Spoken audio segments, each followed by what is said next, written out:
Hi, my name is Chuck Hollander, and if you're in the financial services business, you want to start making more money, build your clientele, and grow your business faster, you need to pay attention because I'm going to share a pro tip with you that you've never seen before.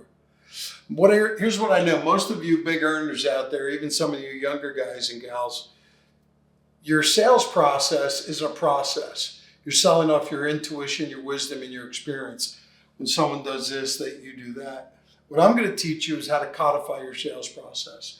In the absence of a process that's codified, it's like a method or a recipe or a system, it's very difficult for you to get better at what you do. It's difficult to get better at your craft. And for a simple reason, you can't see what you're doing because you haven't codified it.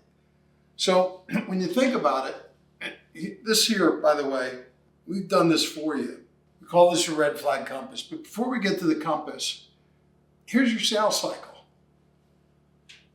And this line, all these little hash marks, is your sales cycle. It's from the time someone meets you to the time they decide to work with you. The problem with this linear line, this process, you can't tell where the prospect is. And the reason why you can't tell is because you haven't codified it. It's just this linear line from beginning to an end. And in reality, in a sales process, doesn't matter what you're selling, whether it's investments, life insurance, or anything else, quite frankly. I could go teach this to Boeing and teach them how to sell helicopters more effectively at the Pentagon. There's 3 stages in every sales process. Stage 1, Stage 2, and Stage 3. And if you don't know what stage you're in, you're playing the game at a disadvantage. If you haven't codified and created a playing field, you can't tell me what stage you're in. In Stage 1, for example,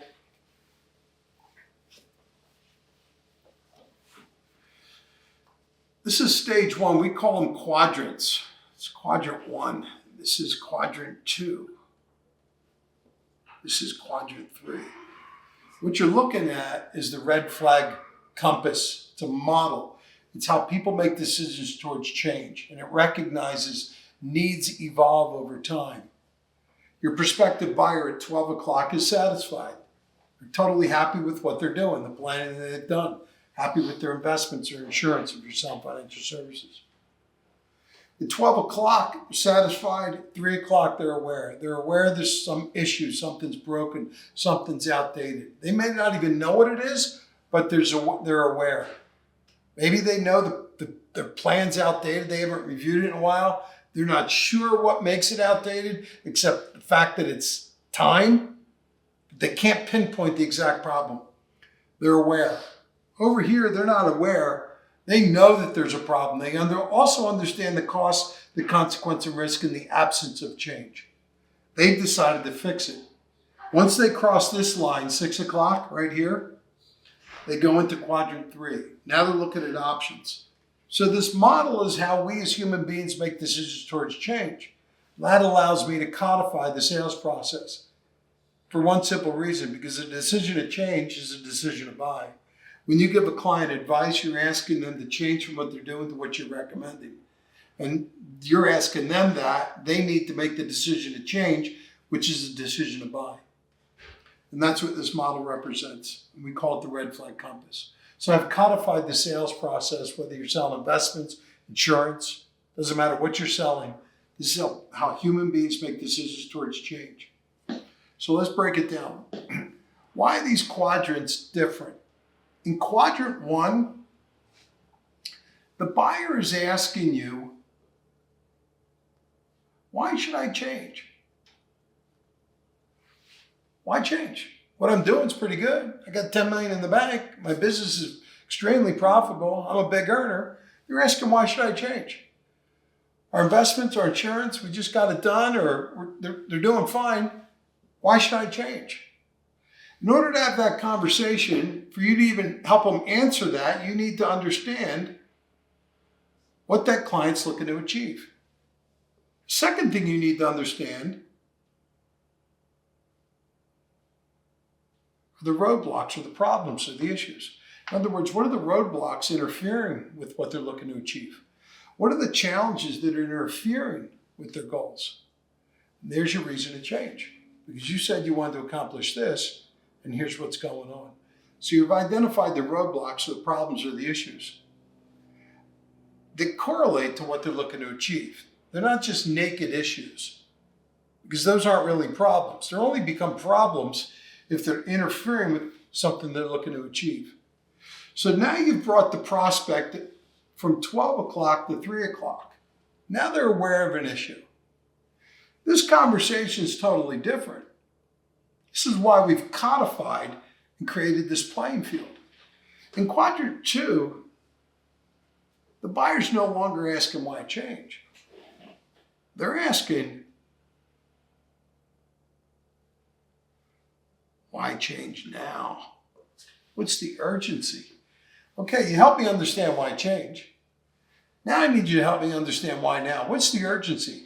In other words, you need to help them understand the cost,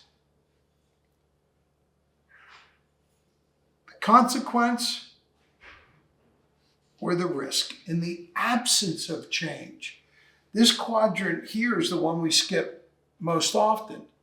This conversation is with the buyer about the cost, the consequence, and the risk in the absence of change.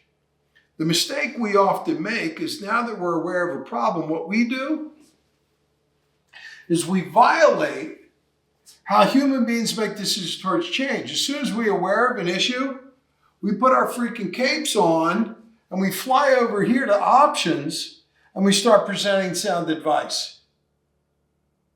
But your advice isn't advice. It's just a good idea, because you skipped this stage. You're actually presenting advice to a buyer who hasn't even decided they want to fix it. There's your first clue as to why you get stalled deals and client procrastination. Because you're giving advice, flying over here. You're giving advice to someone who hasn't even decided they want to change. So the pro tip is get really good at your Quadrant Two conversation. Remember, Quadrant Two is about the cost, consequence, and risk in the absence of change. This here is your catalyst to change. This is what creates urgency. This is also the indicator of a stalled deal. You didn't spend time here. You just flew over here to fix the problem. You got to help them understand the cost, consequence, and risk. So on Quadrant Two, let's recap. It's why change now. First off, it was why change now. And then over here in Quadrant Three, it's why you. Why you the right fit? So what you're seeing here is you're taking the entire sales process from the time someone meets you here all the way out here to the time they decide whether to work with you or not. And you've broken it down into 3 stages: Stage 1, Stage 2, and Stage 3. And the red flag compass allows you to see your game in ways you could never see it before. We break it down in Quadrant 1, 2, and 3. And the model is built off of how human beings make decisions towards change. And remember, when you're giving advice, you're asking someone to change from what they're doing to what you're recommending. That decision to change is also a decision to buy or not buy. So when you understand how people make decisions towards change and use the red flag compass, and you turn the sales cycle into the playing field, Quadrants 1, 2, and 3, you can change your game forever. So that's the pro tip that we're giving you today. If you want to increase sales, codify your sales process. This does not interfere with your style and your skills. That's the beauty of it. This will add structure to your game. You add structure to your style and skills, you'll change the way you sell forever. So there's my pro tip on how to make more money, get more clients, and grow your business more quickly. Bam.